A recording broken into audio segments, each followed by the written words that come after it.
welcome to We're Not Wizards. We are the best, but not wizards. Enjoy the show!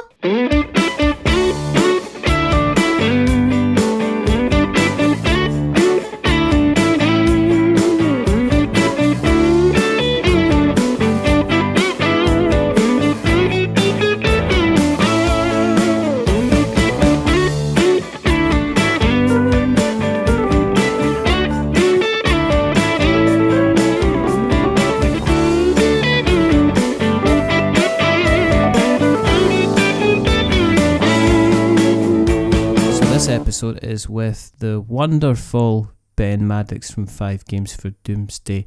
It's full of opinions, it's full of swear words, it's full of Ben's thoughts, so it goes off the rails, but so just a quick heads up on that, but there's no intro as normal, but enjoy the show. They don't actually know. Oh, we're recording. This is exciting. We're just going to press record because it's like one of these things where we just record and that's how it goes. And we just put the big light on, so I've got light in the back. I'm not actually dying. I'd like to point out the big glowing box behind me. It's Scottish sunlight. It's actually been remarkably very, very warm today. I think it's about 15, 16 degrees, which is wow. marvelous. You know what? What? You know what? There's no greater way to start off every form of entertainment than hot weather chat. It could be worse. I could be starting it off by saying, do you know what? There was going to be a couple of things I wanted to touch on. Because it's like, did I say welcome to the show? I don't know. Because we never. I don't think you have. Well, I don't know. I mean, you can always do it after. You know. We could kind of just like jump in. I think normally what happens when you get involved in a recording like this is we just start and then people kind of catch up and go, oh, they know each other. So they're talking. Right. Because usually I kind of do some kind of wonderful, wonderful kind of intro, which is off the cuff and generally kind of wonderful. You know, it's the thing is that's the amazing thing about you is, you know, everything you do is off the cuff, and yet it sounds even less prepared than that. It's truly an art. It's amazing the fact that I can kind of like roll into something thinking I'm a professional, and then it comes into kind of like, say like the Golden Geek Awards. Yeah. And I'm wondering why I'm not even nominated, and then you've reminded me why I wasn't nominated because I'm rehearsing my speech for when is it? Thursday when it's announced and I don't win. I don't even care. Do you know what I mean? This is how we're going to get into this, but I'm rehearsing my speech. It's a popularity contest, Richard. It doesn't. I love it when people say that. Oh, it's a popularity contest. Don't worry about it. What, that means I'm not popular. How is that supposed to make me feel in any way better? It's like you mean everyone thinks I'm shit? Then I don't give a fuck. You know what I mean? Sorry, am I allowed to swear on this? Well, but as always, you are always the person that always... Because everybody does that. It's like, oh, bum face. Oh, did I say bum face? But you just come in and you just like... It doesn't matter. I've never quite understood it. I've never quite understood it. You listen to these podcasts, and I've guested on a few. Yeah. And, you know, it's grown men usually, but it's grown adults making stuff for other grown adults. But they say, oh, please don't use the fuck words. Please don't use the fuck words. Our 7 listeners are going to be so offended that you use the fuck words. And it's like, I mean, I could say things that are offensive, but I don't think the word fuck, bum and fanny are particularly offensive. Because, you know, I have a bum, as do you. I have a willy, as do you. And other people have fannies. And people like to fuck. And the thing is, and these people are the product of sexual intercourse. I assume parthenogenesis isn't very common in human beings. And yet the word fuck seems so scary. I don't get it, Richard. It's just in case you're listening to it in the car and stuff like that. It's also to... Because, you know, I mean, especially the kind of people... I don't know how much of this you're going to have to cut. But the people who tend to get offended by these things tends to come from the other side of the Atlantic to us. And they're deeply offended by the word fuck. And yet active shooter drills in schools are a normal thing. It blows my mind what you get het up about. It absolutely blows my fucking mind. I'm just going to get my bingo card. I'm just going to mark that off. It's active shooter. It's pretty good going because I mean that's 4 minutes in. You've managed 4 minutes in, yeah. And I don't know how much you're gonna. I don't know how much was farting arse at the beginning that you're gonna cut off. I've no idea. I've no idea at all. Right. Okay. I want to talk about a couple of things. I want to dive into a couple of things because I always value your opinion, and I value your opinion because I think we're on the periphery in some places that we have the ability to make commentary on certain things. Also, I'm a deeply, deeply flawed human being who loves being judgmental about people who are better than me. I love it. That's how I'm able to comment. Okay, so the BGG stuff, I know we're talking about a popularity contest. Yeah. You campaigned quite a bit. I mean... Yeah. I mean, you work with Tim Sir Meeple. Yeah, who's apparently venturing this way over into this side of the Atlantic, probably to talk to you about kind of using swearing in a podcast. But you kind of generated these wonderful kind of graphical design, almost like AI images, to help kind of boost the campaign. I think they were AI images. Was it so the story of this is is it a conscious effort to actually go ahead? Jein. That's a brilliant one for the listeners. You might not understand this. It's a brilliant word. It's a German word. It's jein, which is ja and no. So instead of saying, because I'm really pretentious, I say jein instead of yes and no. Yeah. So I wrote to Tim because Tim does images for the podcast, right? Yeah. And he's such a wonderfully generous bloke. Yeah. And he also did images for me for a recent job application that I failed to get. And I just said to him, could you do a campaign poster for 5G for D for the Golden Geeks, right? Yeah. Expecting him to just send me one image that I wanted to upload, and that would be fine. And he went on a creative frenzy and was sending me like images and images and images. So I just used them, because why wouldn't I? You know what I mean? And that was it. It was completely off his own back. And he's incredibly talented. And, you know, some of them were just amazing. I mean, the Indiana Jones one was fantastic, I thought. And the Star Trek one was brilliant as well. But did you...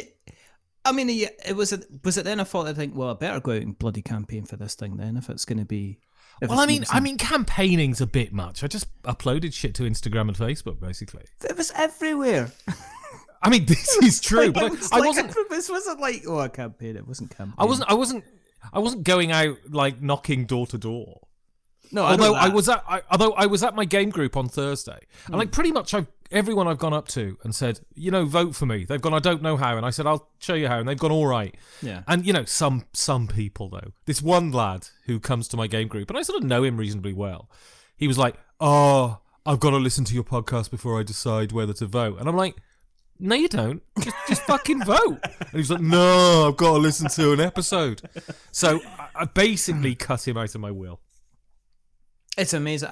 Well, that's probably one of these things. If you're going around saying to people, if you vote for my podcast, then I'll put you in my will. I mean, you're going to end up kind of cutting some people out, innit? Yeah. This was the first year, I'll admit it. This is the first year I looked at the list and I didn't recognise some of the people that were on the list.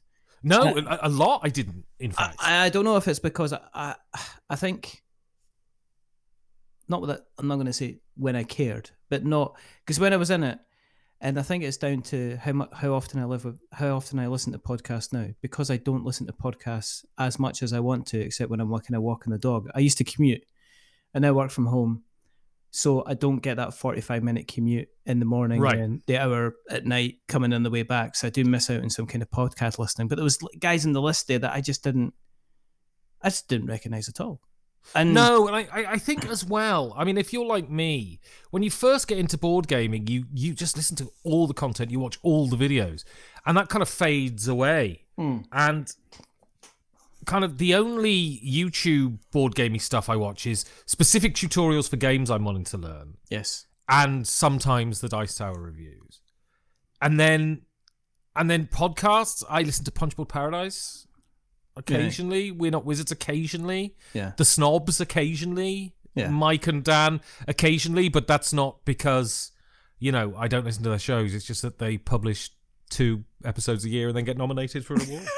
But oh, my word, you just shoot that shot's fired. I mean, it's not shots fired. It's not like I'm slandering. It's not like I'm slandering them or anything. Active shooter drills, it's true. And then shots fired with regards to they are sporadic. I mean, Dan did say this. The title at the moment is particularly apt. Yeah. But in all fairness, Dan has been moonlighting on the Snobs for a while when Jerry wasn't available. Yeah. So he was still trying. I think he's a man that has to create. Well, I'm hoping. I mean, I voted for him for Core Request in the 2 categories that he was nominated for a Core Request, which I think is brilliant. I hope he wins. I think it would be great. You'd never hear. I'm never going to play Core Request, right? Because I'm not a child. But I think the idea and the execution was absolutely fantastic. And I don't have kids, and I won't have kids near me because they're filthy, disease-carrying rats. So I'm never going to have the opportunity to play Core Request, but I still very much admire what he did with it. It was an absolute niche product. Can you look at it, and I'm still thinking, there's still not, and if I waited another 5 years, there still would not be somebody else that would produce a game which was based around kind of kids providing the art for it. Because art. Well, the thing is with Dan, right? The thing is with Dan is he's just, I wish I had this. He's incredible at marshalling a community. Absolutely incredible. And so the thing is, Dan is a director in the true sense, right? In the sense that he has creative input, but I think where his real talent lies is marshalling various different aspects and bringing them together to create something greater than the whole. It's an incredible talent. And I just wish he wasn't such a bellend. It's just gonna have to put the explicit warning on this because it's not there's no way. No, this is fine. The Americans don't know what bellend means, so I can say bellend and bollocks all I want. This is why, not only, right, is Ted Lasso crap. Oh, come on. But also, it's bringing English swear words to Americans. So now they're going to get offended by the English swear words. I think it's very unfair. I do like Ted Lasso.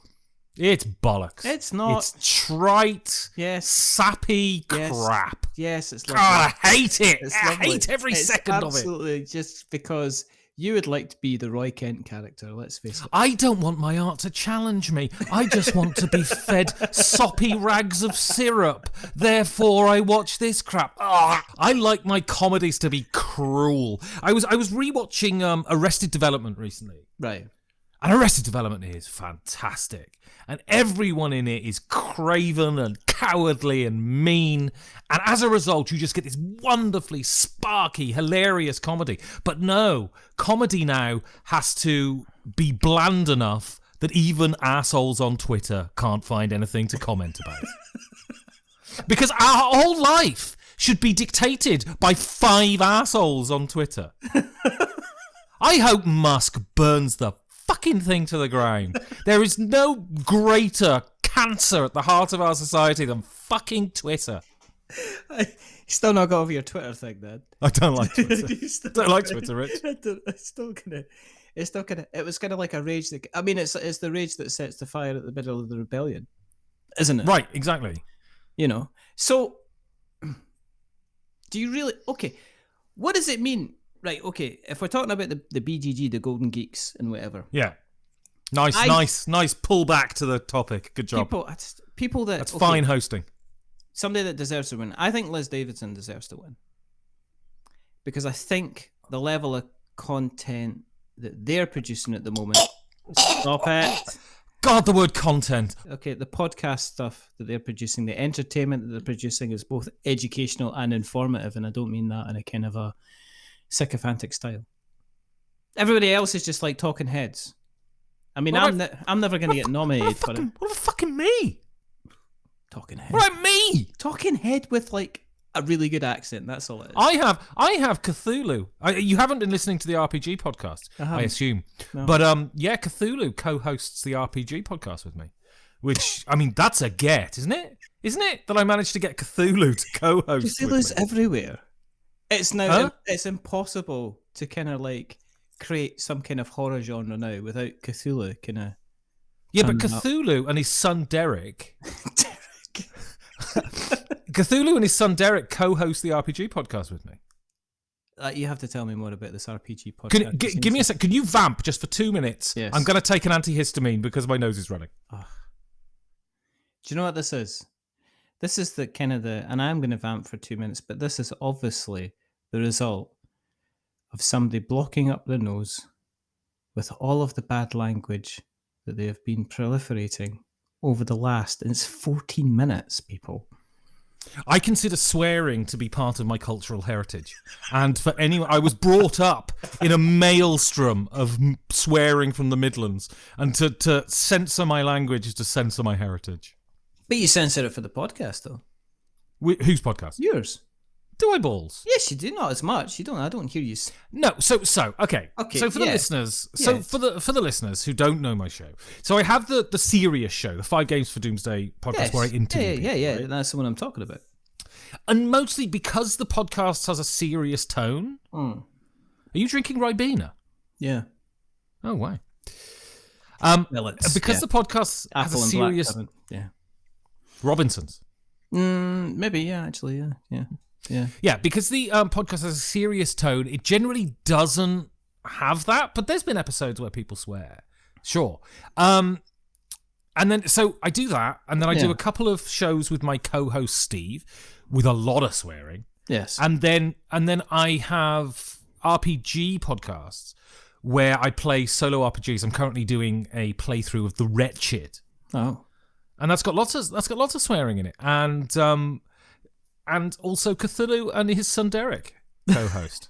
Are you doing voicing? Are you doing voices? Have you moved on in your voice work? No, and I'm not doing voices. Why not? Cthulhu and his son Derek. So basically, I started. So I have I'm listening. I have to roll a d6 in The Wretched, Yeah. and I have a set of Cthulhu dice, right? Yeah. And I was using the Cthulhu dice to roll, and I would talk about using the Cthulhu dice in the show. Yeah. And then I got a letter through the post, and it was a cease and desist letter from Cthulhu's solicitor, telling me that I was no longer allowed to use the Cthulhu dice. I had to cease and desist from using it because I was infringing on Cthulhu's trademark. And so Is that actually true? So I had a chat with Cthulhu's solicitor, and we came to an arrangement. Right. And Cthulhu said I could continue to use the dice if him and his son Derek could co-host the show. So Cthulhu and Derek co-host the show with me. Interesting fact, and the listeners to the podcast would know this, but interesting fact that Starspawn of Cthulhu, which is what Derek is, right? Yeah. Have ultraviolet bumholes. which I didn't know, which was revealed to me on the show. The thing is, that the problem is, also as part of the settlement, I'm having to put Cthulhu and Derek up. Right. And it's very difficult to find a parking space in Berlin for the Cthulhu-mobile, firstly. It's a bit. And then secondly, Cthulhu's a big lad, so finding space in the flat for him is hard. And Derek is a young lad, so he's out clubbing in Berlin every night, comes back, after a night of Eldritch techno, comes back completely bombed out of his face, delights in telling me how everyone in the Berlin club scene is completely beguiled by his ultraviolet bumhole. And, it's very hard. It's very hard to deal with. But, I think the dynamic between me and Cthulhu works. I'm having to teach him. Last episode, he asked if he could go for a piss in the middle of the show. And so, I'm having to teach him mic technique and all of that sort of stuff. Yeah. But no, it's great. It's a great development having Just Cthulhu as a mute co-host. and then vamp, and then let him come back, and making Exactly. sure that Exactly. making sure it doesn't pull the flush too hard, so it doesn't kind of echo through. That's right. It's like technique. So you thinking? And is there a danger here that Cthulhu goes off and produces their own podcast, and then leaves the show? No, that's not my worry at all. But Cthulhu is, the Lord of Rillier. age may not wither him and all of that sort of stuff. My worry is that he might try and take over the whole shebang himself. You know, it'd be better just get, like, stealing the mic and then just doing it himself. Right, exactly. I mean, that's the worry. Yeah. Do you think so? I mean, would he just eat you? Or would he just, like, well, I mean, the thing is, existence, or just the thing is, he's a lot more insecure than you'd imagine. Really? Cthulhu. Yeah. And you know, he's very insecure about having a face made of tentacles. I would think, do you know what it is? I think that because everybody talks about them, yeah, that everybody kind of has their own little take on him, and people research him. So he's walking about going, well, people kind of know what my potential weaknesses are and stuff like that. I mean, he's been studied. Well, the thing is, you know, I speak to him occasionally. We, you know, over beans on toast. Loves beans on toast, Cthulhu. Over beans on toast, we'll have a chat, and he, you know, he's very unhappy with the way Lovecraft presented him because he's not that aggressive. He doesn't emerge out of the sea and eat ships whole with his tentacled face. Yeah, mostly. But he does emerge out of bed and eat beans. Yeah, loves beans on toast. The thing is, I live in Europe, right? And beans are expensive. A tin of beans is expensive over here. It's like, I don't know, it's like $1.50 for a tin of beans or something. Is that what it is now? That's expensive. It's because they're imported, right? I was saying just the other day that I managed for the first time to break £200 on the monthly shop. Bloody hell! I mean, you've got small mouths to feed as well. I have, yeah. I've got you know, the dogs here and my youngest as well. But still, the thing, it was a shop kind of thing. I had a game. I used to play a game when I go to the shops now with my boy. We play a game which is give us the level that you think the shopping's going to be. Right. And I always hopefully go, it's going to be less than this. And he says it's always going to be more. And over the last couple of months, it slowly went up and up and up and up. And it's not like it bought anything different. It's not like, we'll buy the 2 tins of caviar instead of the 3. It's just like normal day-to-day stuff. It's quite neeps. I assume your tatties. Trolley is overflowing with neeps. Tatties and haggis and sheep's stomach and deep all those, fried scotch and Lauren sausage and square sausage and iron. Do you still have those chippies in Scotland that are like corner shops? Well, they're everywhere. But it's like a chippy, but it's not just a chippy. It sells fags and it sells booze and it sells loads of bread. You get them. Yeah, it used to be up and down Edinburgh all the time. You go up and down like Leith Walk, and every kind of corner you'd have like a chippy, but it would never be a really, really big chippy. It would almost be like a chippy that was the size of a small boutique, and the fryer would be at the back, and then above them on the back, they'd like literally be selling like you'd have like kind of like a row of cigarettes, and then there'd be like some booze, and then there'd be some chocolate bars, and so you'd go like tins of jam and shit. Yeah, just toilet paper. Do you know what I mean? Washing up liquid, just like kind of like a day-to-day kind of corner shop that you could get yourself like a kind of a king rib supper. Which is so how do you do your chips? Because I lived with a Scottish person, and he said to me, salt and sauce is what you have on your chips. It depends where you're from. Yeah, he was from Dundee. Right, so that's possibly, if you're East Coast, you're generally a salt and sauce type of person. If you're West Coast, you're more along the lines of a salt and vinegar type situation. What are you? Now, I'm probably still would be a salt and sauce if I could eat it. But I don't. What do you mean if you could eat it? You can't eat it? Can't, because the celiac stuff. I can't eat. Oh, I okay. can't eat stuff from the chippy because there is a place. There's actually strange now. There's like chippies now that they do like a gluten-free day. A tater's got loads of gluten in them. No, they've not. They've got no gluten in them at all. But the oil. So what can't you eat from a chippy then? The oil that they fry the potatoes in. Oh right, okay. Yeah, I didn't know that. They put everything else. They put all the fish batter and stuff like that in it, which is full of flour. So generally what they'll do is you do get places now that say like Monday, the start of the week when we change the oil, we'll have like a gluten-free, we'll keep one of the fryers kind of gluten-free. So you can go in and as long as you give them lots of warning, they'll fire up that fryer and you can get whatever you kind of want. And then the rest of the week you can't have kind of anything at all. So you can't have battered anything then? Well, see, that's the thing. And was like, I went to kind of like the local curry house about 3 weeks ago. and they basically had a menu, and they had a menu saying like what was gluten-free and what was dairy-free.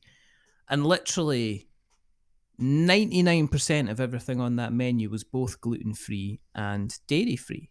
Because if you go to like, you know, it's really funny because it's like I was asking one of my friends, who's, you know, he's got a curry house. He was from Bangladesh. Well, his family's from Bangladesh, and he says that over there we don't use wheat flour because nobody grows wheat in Bangladesh. They grow it's chickpea flour that you use, Right. and they don't use kind of like milk for anything. They use kind of like, you know, anything else except kind of milk. So a lot of the stuff that being used for like, say, even like pakoras and poppadoms and stuff like that. Poppadoms are kind of they're kind of chickpea flour. They're not kind of wheat flour. So the poppadom crisps that you get, they're generally not. They're just generally gluten free. So I was able to look at a menu and literally order every single thing on that menu except for one kind of thing that I couldn't have because it's got dairy in it as well. So I mean, it's absolutely. So you're allergic to dairy as well? Yeah. So what happens? Do you like poo yourself? Yeah. Literally, it's like a Jackson Pollock has visited my house. It's a nightmare, right? It's a nightmare because if you were at school, yes, you could deliberately eat that shit so you could have the next day off from school. Yeah, you could. Because I had a friend who's allergic to cheese, and if he felt like a day off school, he'd just eat cheese the night before, and he'd wake up with a splitting headache. And then he could stay at home and play Super NES, you know. But there's like, I think there's ton. I don't think this is a new thing. I think there's more awareness of it. I think because everybody used to have like, you know, you used to get your gran and go, oh yeah, but only just give us the 2 slices of cheese and crackers because you know what I'm like after I've had a third. Yeah, you know, I was like, I think everybody kind of like, you know, the human body can't digest dairy after the age of 6 months because you don't have renin in it. So it's not true, is it, Richard? It is. We have genetically evolved to be able to process it after infancy. But there are people in East Asia, for instance, who don't have that gene, so they're unable to. But there are, of course, some people. But I mean, the thing is, I think there is a lot of hypochondria in the world. But I think it's undoubtedly true that people have reactions to gluten. And I don't think most people are lying about it, because why would you? Because bread's great. Why would you lie about it? It's like somebody's, like we were discussing, like over here we had this large waste of money, which was basically a huge alarm that went off at 3:00 on a Sunday on everybody's mobile phone over here, because obviously there's folk are going, they're testing us for something. And like it got around to the conversation. It's like, if there was a huge disaster and you knew it was going to happen, what would you do in your last half hour? And it's like, I'd be heading as quickly as I could to Greg's the Baker's, and I'd be well, how long does smashing. How long do the shits take to hit you after you eat some gluten? It could be 10 minutes. It can be pretty. So saying that makes sense. If you got 30 minutes, you run to Greg's, you're in the queue, and just as you finished eating your last sausage roll, boom, done. I just explode. I'm dead. That's it. I'm gone. Exactly. I'm gone. And if I want to, I'd have like a custard-filled donut. And people always go, oh, if I had 30 minutes left until the world, I'd just be having sex. And it's like, you could get it up when you're that bloody scared of dying. I don't believe you. I don't believe you're capable of reaching an erection at that point. I'm just running around screaming. That's all I'm doing. It's like that's what you're saying. It's like your entire show, the kind of the 5 names for Doomsday, and you're like, and you look at that picture and take it for when they loved you and kind of like that, and then you look over your points against you take 5 games. It's like, if there's a disaster coming, right, I'm standing out in the middle of the road, right? Wait, are you dissecting the whole fucking premise of my show here? Yeah. I mean, I know it's stupid. I've had some of that. Some of the people who agree to come on the show, and they'll, because you know, board gamers and everything, and they'll write me a letter and they'll say, well, if the world was ending, I don't think I'd take any games with me. And I go, I know, none of us would, but you know, I've got to have a premise. Just fucking yes and me for 2 minutes, please. I remember at the end of my show, for the longest time, I did a whole zombie apocalypse. You're breaking into a zombie, and I stopped it. I'd like to point out for the record that I stopped it because I started listening to your show, and I went, because at the end of the show I used to say, right, okay, it's the zombie apocalypse, you know, you've managed to kind of like escape, but you've broken into kind of like some kind of shoppy warehouse, and in the warehouse there's like every single board game that's ever been invented, and you've got one of those trolleys, and you've got the ability to take 3. So what 3 do you take with you? And then somebody said, it's an awful lot like Ben Maddox's show. You might want to. I said, and at the time, obviously, you were still and as you still are, you're still kind of getting like much kind of the old guard kind of guests and stuff like that. And I was like, I better kind of. I don't want to be accused of plagiarism here. I'll just kind of step that back. Are there still people you want to get on the show? I mean, do you still have kind of like... There's still people that were on my original list from the day I started the show that I'd love to have on. Many have turned me down. Right. Klaus Teuber turned me down shortly before he passed. Yeah. I don't know when he turned me down, if he was ill or not, but yeah, I would have loved to have had Klaus Teuber on. Of course, that's not going to happen. Christian Peterson, I would love to have on at some point, because I think he was, as much as anything, he was central to my introduction to gaming, because I used to buy every Fantasy Flight game when I first got into gaming, you know. Yeah, I'd love to get Trey Parker. I'd love to get, loads of people. I'd love to get Brenda Romero, but she stood me up, so I don't think I'll get her on the show. No, we arranged an appointment, and I sent her the link and everything, and she just didn't turn up to the interview. And then I wrote her an email, and she ghosted me, so, you know, It is what it is. It's fine. I'm not important, Richard. Yeah, but, you're more important. Okay, so here's the thing. It's like, going back to feeling important. Doubt. Do you get plagued by doubt? Of course, my life isn't. What you asked me earlier, where I got the grey beard from. Yeah, it's because I'm old, but also because I'm just riddled with self-doubt at all times. In all times, in every aspect of my life. I'm doing a play at the moment, and we're devising the show ourselves. Yeah, that's an absolute bloody nightmare. And I've said I'll go away and write something. So this is the thing.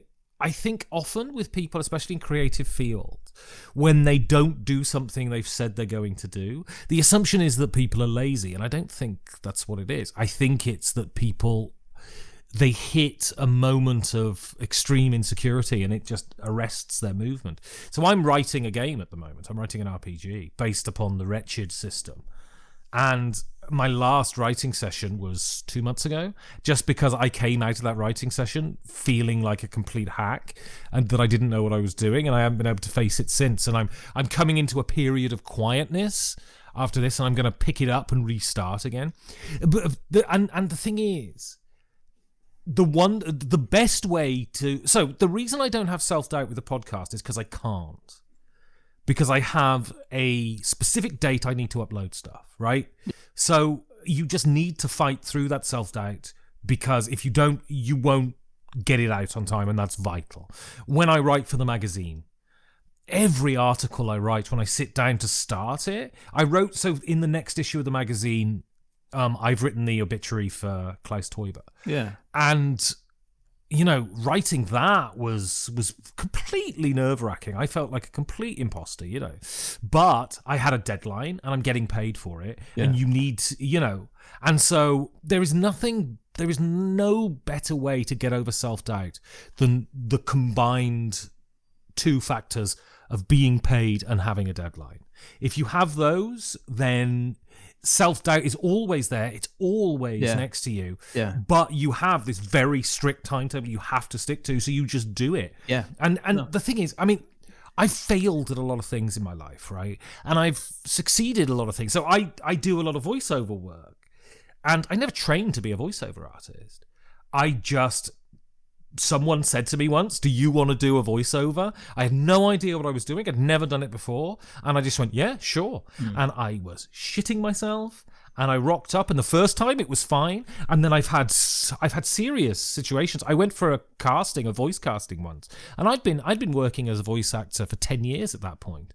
And the woman it was just an audition, and the woman I was doing the casting for absolutely tore me a new one after the casting. Sort of, what are you doing here? You're not a professional. Wow. I've wasted my time having you in this room and all this sort of stuff, And I'd been a professional voice actor and done loads of professional jobs by that point. And, but, the thing about being an artist, I suppose, and earning your money from it, is that you are riddled with self-doubt, but you have to constantly defeat it because otherwise you don't pay your rent, you know? It's kind of strange because I've been writing a couple of articles for the Tabletop Gaming Magazine myself. And it was that kind of thing where it was kind of like I sent it through to, I sent the finished article through to the editor, but it wasn't finished in my mind. It was like the type of thing that I would continually go back. And they actually, I said, oh, I might, there's a couple of things I want to change. It's like, no, you're not allowed to change it now. It's mine. I'm the editor.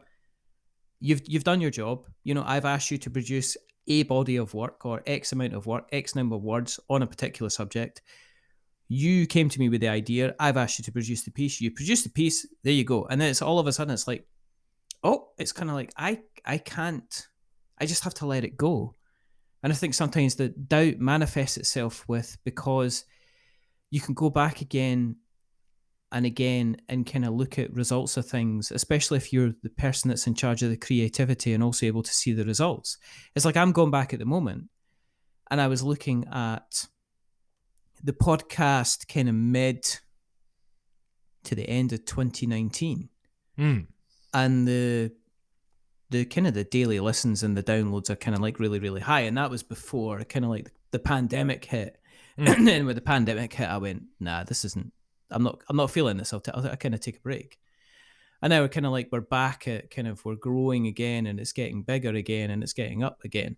But it's just kind of like, oh, I didn't expect I'd have to start from the beginning kind of thing. I thought people would kind of, you'd switch on. But then you realize that, especially in kind of like, not just in general, in terms of when you're making something, when you're going out there and you're producing something for other people to consume, if you all of a sudden kind of disappear and stop consuming, then people move on to something else quite quickly, or they forget you exist. You know, it's taken a long time to kind of. I mean, it's inevitable. I hate the term content because it's sort of, it's not even commodifying creative arts. It's sort of, it's implying that it's just all you're doing is filling a bucket that needs to be filled, and it doesn't matter with what it's filled, you know. But it's undeniable that there is so much entertainment now that you've got to consistently. I don't think it's necessarily doing a lot, but it's being dependable and being consistent. Because if you're not dependable, and I think you absolutely can do too much as well. Because so from my point of view, if I've got a podcast, and I have very few podcasts that I instantly listen to the minute they download, right? Yeah. There's one or two that are just instant listens, but there's very few of those. And I find that if I look at my podcatcher and the producer has done a lot of episodes and I have 10 backed up, my thought is, do I catch up or do I just forget that this thing ever existed? You know what I mean? And just push it away. And so it's really it's finding a balance. But you watch videos about how to produce content on the internet, and one thing they say is absolutely true: be consistent, be dependable. So people know that at certain points they're going to be able to receive this certain thing from you, you know. And then, and there are other aspects to modern media that I find a little distasteful. The sort of parasocial relationship stuff. The sort of Instagram is very like this, you know.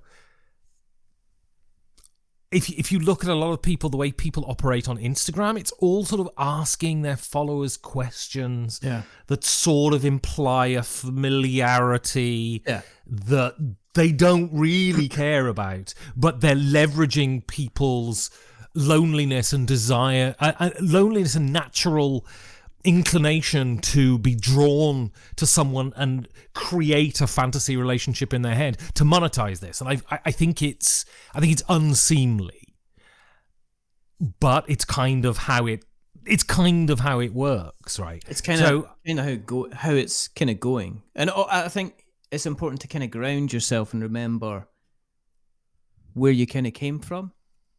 And I see people who, and you see them do see them like going, yeah, we just hit our first kind of 1,000 downloads. And it's like, why am I disappointed when I'm looking at that figure for certain things when I remember the sheer elation that I had the first time that I kind of hit it? And it's kind of like, it's like getting the article printed in the magazine. I've never had anything printed in the magazine, and I was just like, I'd shown like, you know, I sent like messages to like my other kids and my brother and that, saying, look, and it's like, cool. And it's like, do I then need to keep this going? But am I keeping it going to validate the fact that I'm doing this, or am I okay to walk away now? Or is this now something else I also have to do in order to kind of... Well, the way I balance it, and the way I stay kind of motivated is I use it to make money. Yeah. And that sounds incredibly crass and cynical. No. But nevertheless, it's a great incentive to produce stuff. And it's a great incentive to produce stuff that is compelling and good. Yes. Because the difference between an amateur and a professional is the money. And when you have financial incentives wrapped up, so, you know, I've started doing quite a few voiceovers for sort of board game companies now. Yeah. And it's imperative to me that I'm quick and I'm good. And because I want to work more. And I have always brought that attitude to my own work, to the podcast. And the podcast doesn't bring me loads of money, but it doesn't bring me insignificant amounts of money either. And so I'm very insistent on trying to be as good as I can with anything that utilizes my core skills, right? Anything that utilizes performance, I want to be as good as possible, because all of that I consider acting in a very, very broad sense, right? And that's why I care. And I think it's also fine if you don't really care and you're doing it for a lark. I think that's also fine. I tend to get a bit cheesed off by people who kind of don't. And the thing is, I'm a bitter old twat, right? And this is always the thing. And I tend to get a bit knocked off by people who kind of don't do anything and manage to get loads and loads of attention.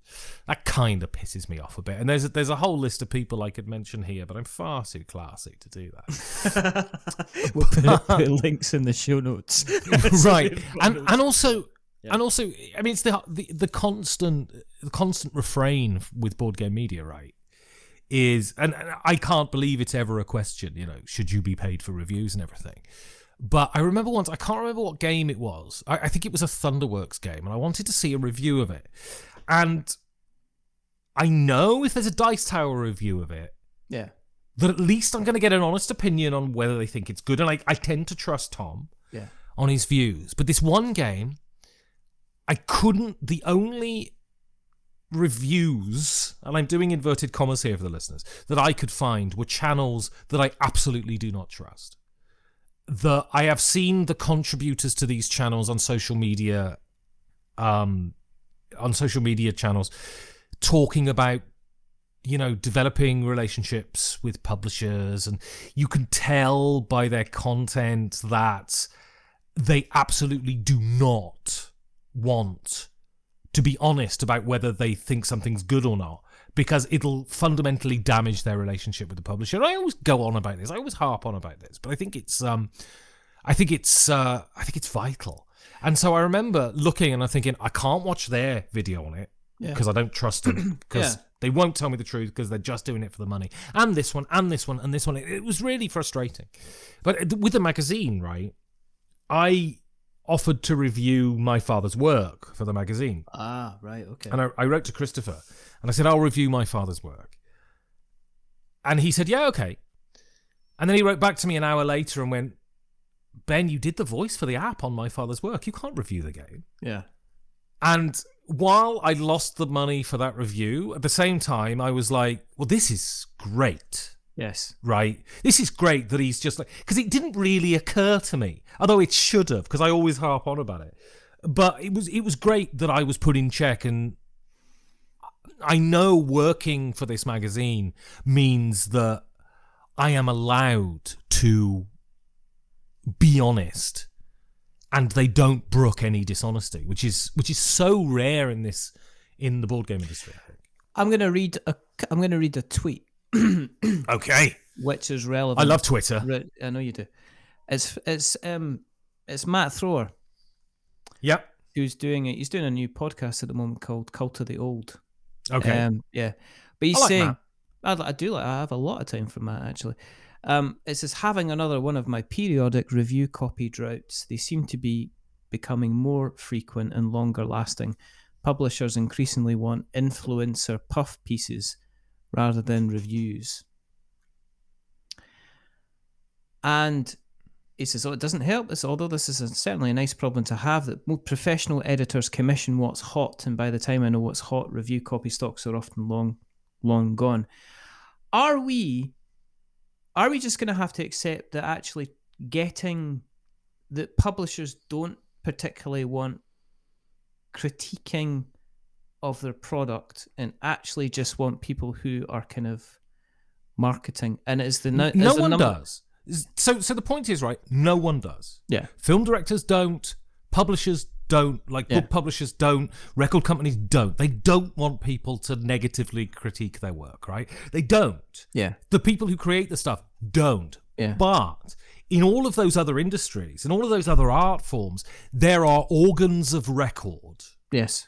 That you need to be featured in. And part of the risk of doing that is that you may get negative write-ups, right? But you need to be reviewed by The Guardian. You need to be reviewed by the New York Times. You need to be reviewed by the NME and Rolling Stone, right? Mm-hmm. There's nothing like that in board gaming. There's nothing like that. There's, I guess, Dan Thoreau comes closest to that. Yeah.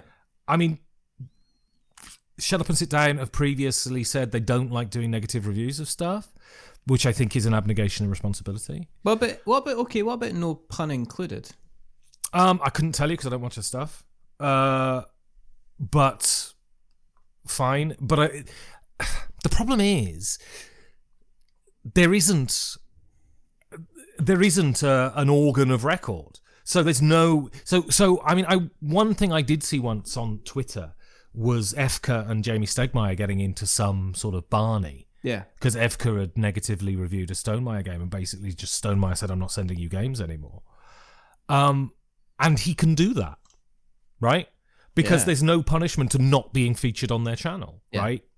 So there's no organ of record. And so, of course, publishers they want influencer puff pieces.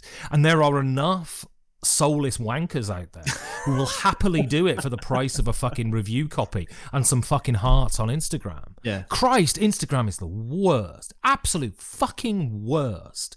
It is just people holding up fucking boxes. Now, I do it on Instagram, but that's not where I do my reviews. Instagram's just a lark for me, right?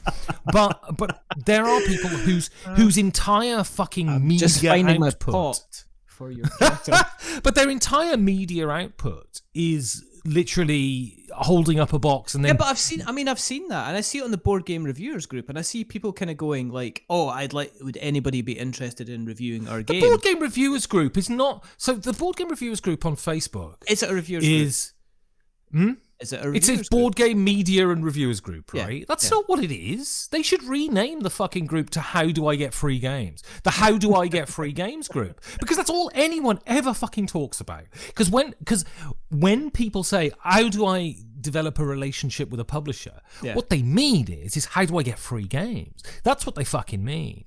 And I really fell into this trap. So I remember I was at Essen once. Yeah. And I went to DLP Games and asked if I could get a copy of Altiplano to review, and they told me no. Yeah. And then 10 minutes later, I saw Edward from Heavy Cardboard walking away from the stand with 10 copies of Altiplano. Wow. And I felt like shit. And part of the reason I stopped doing reviews is because I was starting to judge my success by how many review copies I was getting. Which is just insane. It's insane because everyone will turn you down at some point. Yeah. And so the reviews I write for the magazine are games that either someone in my group has bought or I've bought myself. Yeah. because like I got a couple of review copies in for the first time in a couple of years now, like a couple of weeks ago, just because they looked interesting, and I thought, and I knew the publisher, so I just said, can I get some review copies? Yeah. But the degree to which that is a sign of success within this thing is terrible. It's a terrible way. So you're not basing your success on the quality of the work you produce. You're not basing it on how much your listeners or viewers interact with you or enjoy the work you do.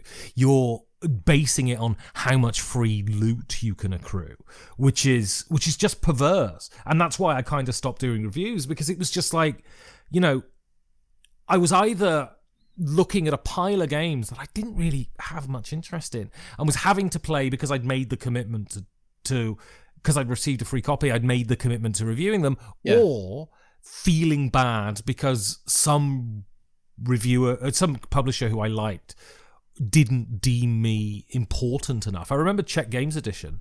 I wrote to them to ask to get on their reviewer list, so they just wrote back a really curt email saying you don't have enough downloads. And I almost stopped doing the podcast. I was that pissed off by the response. And it's such a stupid way to think about it, especially considering now I've really got into my Discord for my podcast, and it's great. The Discord's great. The community is great. I have patrons on Patreon. That's great. There are other ways, but this is a big problem with board gaming.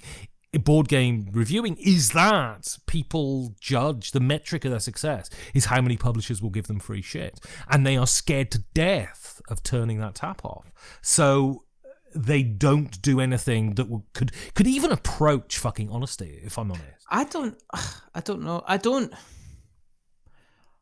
know if I think I'm at this. I've got this ability if I want to. I don't have to review stuff anymore if I don't want to, because I can just continue with the podcast, and I can still contact, kind of like, I could email a ton of companies and say, do you want to come on for a chat? And they'll be like, yeah, sure, because it's a chat. But then I enjoy that. I enjoy the review side of things, but I'm not big enough, which is strange. I'm not big enough after doing this for 7 years to still be kind of on certain lists. And I think that's because I'm not getting kind of like, I'm not doing 20,000 views or 20,000 downloads every single time I release something. It's and the thing is, you need to stop basing your sense of. I remember there was a particularly. There's one influencer on Instagram that knocks me off particularly. And I'm not going to mention who they are, but I remember they did a Q&A, and someone asked them a question of, what happens if you feature a game you don't like? Yeah. And their response was, oh, I like to dwell on the positive, not the negative. To which, that's a complete abnegation of responsibility. It's a total abnegation of responsibility. Unless you're willing to sit there. Like, I did this piece 2-3 bloody years ago on YouTube. Unless you're willing to stand there and say, no, I'm a marketing agency. I'm a one-person marketing agency. But if you want marketing, and then that's fine. But of course, the problem is because you need engagement, because engagement feeds the publisher force it. And if you say I'm a one-person marketing agency, well, of course you don't get the engagement from the viewers or the listeners right? So you kind of have to portray this facade of being an honest, open journalist or whatever. And in reality, what you are is a snivelling marketeer. And I use the term snivelling because, you're not willing to be honest about what you are. It's a bait and switch. It's absolutely repellent in my eye. I as time goes on, because it was, and the discussion keeps coming up again and again and again about people kind of getting paid for their time, and it's a circular discussion, and everybody has it, and then we wait 6 months, and then it kind of comes up again, and it's almost a case like we just have to accept that people want to get paid, and they're not particularly caring about how they get paid. And there was that guy. There was actually a guy came out recently on that group and basically said, look, I went ahead and I offered people copies of the game, and I asked them to cover the game for me, and then they replied with a rate sheet on how much it would cost for them to cover the game and give a positive kind of review on that. And I says, are you gonna name people? It's like, no, I'm not gonna name people. And it's like, oh, okay. But then I totally get not naming people because it's crass. Although I feel at this point that kind of people should. I think people should be called out for this because if you're offering your services for a positive review, that's repugnant. It's a lie. You are betraying the core constituency that you should be thinking about, which are the people consuming your recommendations. If people respect you, but the thing is, and Instagram is the one that really knocks me off, I think, the most, because Instagram is the most manipulative.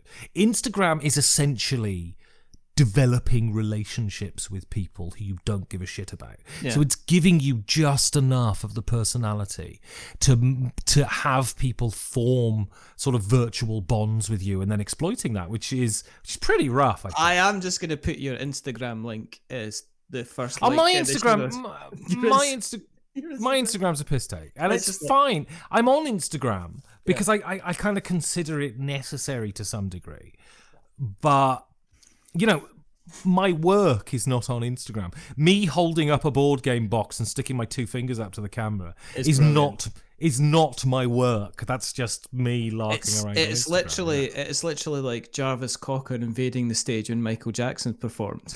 Right. I mean, that's the kind of thing. Okay, so then moving on. It deserves to be treated with contempt. It's a contemptuous thing. Okay, then in the same connection, I don't know if you heard about the crowdfunding effort for Tabletop News.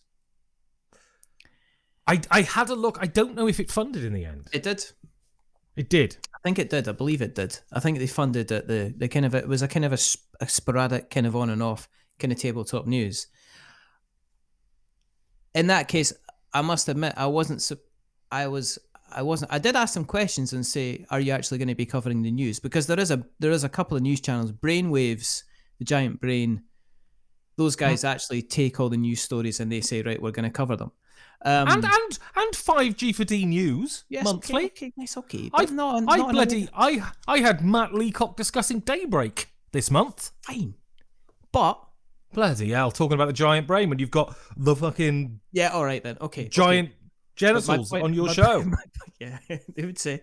But my point is, are we really, really surprised that there's an organisation calling itself Tabletop News that doesn't actually seem to be covering the news, but seems to be like an entertainment news channel, which is it's young, beautiful people doing vacuous shit. It's gonna be fine. No one's gonna watch it. It's fine. Yeah. I think the thing is, fundamentally these are board games, right? It's not the war in Ukraine. So yeah. I think we can get away with young, beautiful people doing vacuous crap. I think that's okay. I'm probably not going to watch it. It's not my kind of thing, but more power to them. What it seemed to me is I think it's most definitely another marketing organ. Oh yeah. It's just it's going to be a huge marketing thing. But it'll look good, I suppose. Am I too grumpy? No. I think you expect the problem is board game coverage has developed on the internet. Yeah. It's not developed. It doesn't have a history in the way that other art forms have. And so its coverage and its commentary has developed solely on the internet. And the internet is independent people trying to make money. What is that? Well, the best way to make money currently is to be dishonest, or at least obscure your true opinion and bathe yourself in if not disingenuous but selective positivity. But that's what it is, unfortunately. And so this is why I think organs like the Dice Tower, and it's not because I do work for them. I think at least the Dice Tower are trustworthy. And at least they're going to give you their real opinion. And I take issue sometimes at the way they do things, just in terms of structure and style. Yeah. But the thing is, I have gone back after sort of years of not watching them. I've gone back to watching the Dice Tower now because at least I know I'm gonna get an opinion that I can trust. And the rest of them can go and do their previews that they lie about and say their reviews, and that's fine. I just don't watch them, And other people do. And, people on Instagram can manipulate people to make money, and that's fine. I really don't like Instagram, which I'm finding kind of... It's really the amount of parasocial relationships that are developed on Instagram. And, I could give you a list. I'm not going to do it No. But it is pretty immoral, I think. But I think you're right. I think there's not a body. It's not like there's a developed body where you join, kind of like where we meet up. I mean, there's not like a tabletop awards or anything like that, where there's a kind of a standard and kind of people meet up. Is there no greater self-indulgent friggin' circle jerk than the American Tabletop Awards? Bloody hell. And all it is a self-glorification bullshit organization, and so much of this stuff is. And the thing is, okay, we get into this. So I applied for the job of editor at Tabletop Gaming, and I didn't get it. Right. And I asked. I didn't know if you wanted. I didn't know if you wanted to talk about it. And I asked the outgoing editor, because he was part of the decision-making process, and he told me they decided they wanted to go in a different direction. That was it. And he told me there was nothing I could have changed about my interview and blah, blah, blah, blah, blah. But unfortunately, I didn't get to have a second interview, but I was thinking about this central thing, that there is no organ. And I think had I have got the job, one goal of mine would have been to have got the magazine into FLGSs in the States. Yeah. In the effort to try and make this, because it is by far, it's apart from Spielbox in Germany, it's the only other real sort of proper magazine about tabletop gaming, about board gaming at least. Because America doesn't have one, which is very surprising. I was very surprised when I saw that. And so my goal was to try and make this a sort of central hub for reliable journalism and commentary on the art form of board games. And because I think these charlatans need to be hounded out. I don't care if you're creating entertainment. That doesn't bother me. Yeah. I think if you're obfuscating the truth and making money for it, I think that is essentially immoral. And it's because, apart from the Dice Tower, there's the Dice Tower and Shut Up and Sit Down are the kind of closest to being the organs of the organs. Everyone wants to be on either of them, right? And they're the closest. And that's why I would have loved to have got that job, because I could have been working for an organization that dependability and trust was at the core of what they do, and that is vital, I think, especially in times when you're talking about money and people spending money in straitened times. You should be honest. If you're encouraging, and I've always said this, as a reviewer of something, your job is to stop people buying, not encourage people to buy. And I think in times like this, if you're using subterfuge to encourage people to part with money, I think that's a deeply immoral. What about Kickstarter? Seems to be falling apart a bit. Is it? I don't know. I don't really follow it, to be honest, anymore. It seems to be kind of a glut of publishers, even after the price rises of freight and stuff like that, who just seem to it blows my mind that people still... It blows my mind. So I was playing Darwin's Journey the other day. Yeah. And I hated it. I hated it. Okay. And I'm going to play it again because I've only played it once, but it seemed to me to be the Kickstarterification of games It's not just the thing is people assume that it's this cosmetic thing. It isn't. It's affecting the design of games now.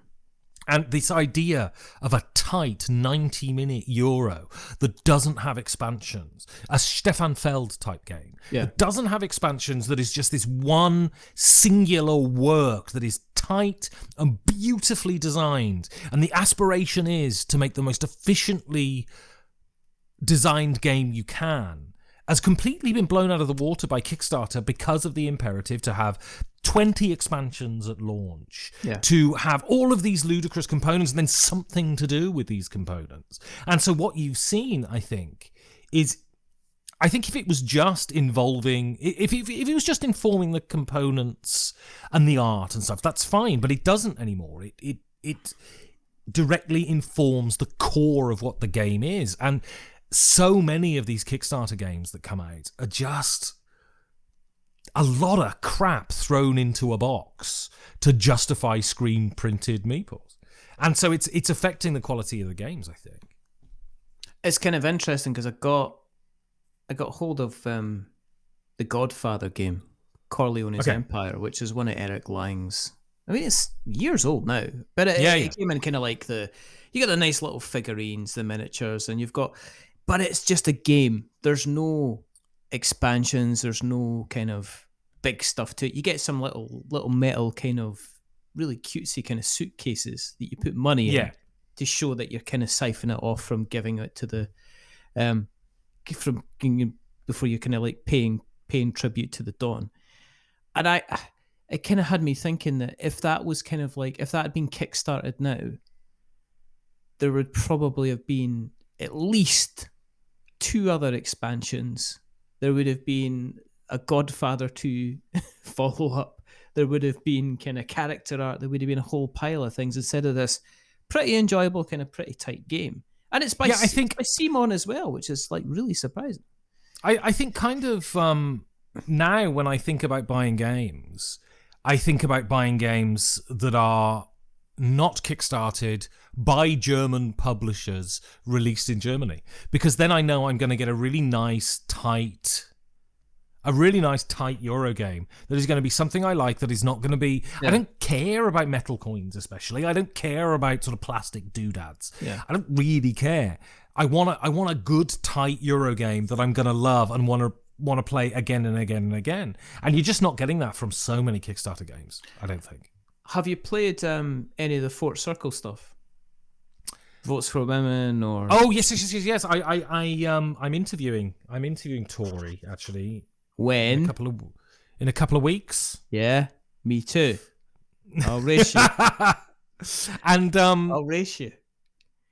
And it's not about speed. It's about performance, as you well know. And I will race you, and I'll still have breath. And I think Fort Circle are. I released a battle report, which is me and my partner Steve. We play a game, and it's Patreon exclusive content. About Votes for Women. And what we said, well, I said at least, was that I really kind of admire what Fort Circle are doing, in that they're trying to democratize historical games by bringing out well-designed games that are approachable and playable. Yes. And I think it's a really admirable thing. And I think the games are good, and they're just produced enough to be attractive. The components are just nice enough, the little ticks and the little crosses in Votes for Women. It's really nice and really compelling, but they're not over the top. No. And there's not 6-foot high miniatures of Emmeline Pankhurst in the box, sort of thing, And I think they have a restrained. What's a good way of putting it? They have a restrained bombasticness that I think a lot of publishers need to return to. I think the way that they represent what was happening at that time is done or been done so much better by them than other games that I've seen that are trying to tell some kind of story. And it was the case that after I played it and after I was playing it, that was when I went, oh, I actually, that was Tory Brown. I kind of contacted them and said, look, would you like to come on the show? Because I want to find out where this kind of idea came from. I mean, I think there's no question. There's no question that there's a little bit of editorializing in the game. Yeah. If you read some of the flavor texts, the historical notes on some of the cards, there is a little bit of editorializing. It's not extreme and it's not over the top, but occasionally you read a card and go, all right, I knew what your political affiliation was before I played this. But, you don't have to smack me over the head with it. But, it's the age in which we live, right? You have to bring your complete self to work at all bloody times. Yeah. And frankly, the thing is, people seem absolutely insistent on discussing politics at all times and yet seem to know shag all about politics, apart from bumper sticker Twitter bios. And so... This is why I tell you, I'm miserable about lots of stuff. But what I'm not miserable about particularly, although this interview hasn't sounded like it, what I'm not miserable about is social media, because I just don't engage with it anymore. Yeah. I don't look at Twitter anymore because occasionally, maybe once a month, I'll go through my timeline and I'm fuming within 30 seconds because people are bloody idiots. And people consider a well-worded tweet to be activism. And it's not. None of you are activists. None of you are activists. You're all fucking capitalists because we all are capitalists. I posted something the other day. So in this Darwin's Journey game. Yeah. I shouldn't have posted it because I shouldn't post it, right? Yeah. But the player components don't come in one bag. Right. They separate them out into 7 different bags. And I just took a picture and I went, come on lads. Just give the turtles a break for 5 minutes, and someone else posted, there's more plastic in a packet of Oreos. And then someone else went and did the finger up emoji to that comment and went, this. And it's like, lads, why do you have to be capitalists all the time? And I'm sure these are people who at the same time go, oh, blah, blah, blah, blah, blah, over some issue no one gives a shit about, that only people on Twitter give a shit about. I mean, the world is burning. You're killing turtles. Give the turtles a 5-minute bloody break, lads. You know what I mean? Just give them a 5-minute break. They're hard enough as it is. Just give them time to pop round the back, sit on a milk crate and have a fag before you start forcing plastic down their neck again, Turtle with a cigarette and there's a vision. It's a very, very strange world. The thing is that it was my fault. It was my fucking fault going on such a useless platform to try and make a point about anything. It's absolutely bloody pointless. Twitter is absolutely pointless. I can't and if you think you're changing the fucking world by going on and doing witty fucking come downs on Twitter on people and that, you're not. You're fucking not. You're adding to the slurry that is up to our ankles at this point. I don't want to drown in your friggin' feculence. So shut your fucking mouths. So thanks for joining our kids special, Ben. And if you're interested in not seeing the point about things, where can we find you on the internet? If you want to explain this to me, you can be a knobhead as well. You can shout at me and call me a Nazi. Why would you want to do that? Because people on the internet love it, don't they? It makes them feel good. But I am at 5gamesfordoomsday.com. Mm-hmm. I am also at 5gamesfordoomsday on Twitter. Don't tweet at me. I don't give a shit. I'm not going to respond because I fucking hate Twitter. I got a YouTube channel which I've restarted again on the subject of having to start from scratch. Wow. I never stopped doing the podcast, but with the YouTube thing, it's fucking brutal. I didn't do it for 2 years for reasons, and I'm starting right from the bottom again, even though I think my videos are pretty good. So 5 Games for Doomsday on the YouTubes and that, and that's it really, and And if you've listened along tonight and you want to find out where we are on the internet web, just go to the internet and search for We're Not Wizards. You can find us in all the different places. Don't give us 0 stars. That's rough. I'm Don't give not us from- 10 I'm stars. not from That's bloody over the top. Taunton. I'm not from Taunton. Just put it... All right, sorry. You should have listened to the latest news episode, actually, because I did a quite dashing impression of you on it. I am going to listen to it. Right, So, don't, Danny give us 0 stars. That's just rude. But Danny give us 10 stars, because that's like too much. Just go in the middle somewhere. Give us like 5 stars. Maybe write a review saying, "Oh, I love his accent. It's very sexy. Hello, my name's Billy." It sounds like Mel Gibson going up. What are you doing? What are you doing now, William? I'm off to pick a fight. That's what that sounded like. That's the thing. It's like, ask a Scottish person to do a Scottish accent is the most funniest thing in the world, because they all do a very, very extreme Scottish accent as opposed to just speaking in their normal voice. Anytime you see a Scottish person and you say, go and do a Scottish accent, rather than them just going, what do you mean like this? They go, oh, aye. That's it. People say to me, like, oh, where are you from? And I say, Worcestershire. And they say, I'll do Worcestershire accent. I'm like, all right, my lover. I love to pint of cider, I does. I've been staring at the moon and wondering white clothes. So there you go. Anyway, it's time to go. It's time to say goodbye. It's time to get out of here. It's time to leave. I'm all ranted out. We're all ranted out. We're all tired. I'm glad that was as ill-tempered as it usually is. I enjoyed it immensely. So there's only a couple of more things. The first thing is to remember that we're many things, but we're not wizards. Are we wizards, Ben? Don't disappoint me. I don't think magic is real. Good.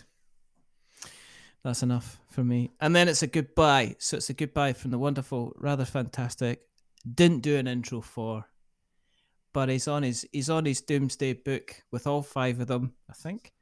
Yeah. Also, what I forgot to say is kickstart my RPG sometime this year. Kickstart. Are you going to do your after? I'm going to do it on Kickstarter. I'm going to do it on Kickstarter. I've got to finish it first, though. Wow. And I'm going to ask one of my board game artist friends if they'll do the cover for me, and they'll all say no. Well, I'll do it. I don't want a cover of badly drawn willies, Richard. Thank you very much. They're pretty good. Got the veins down and everything. But say goodbye, Ben. Goodbye, Ben. And goodbye from me. Remember, stay safe, roll 6s, make something awful. But until the next time, let's rock.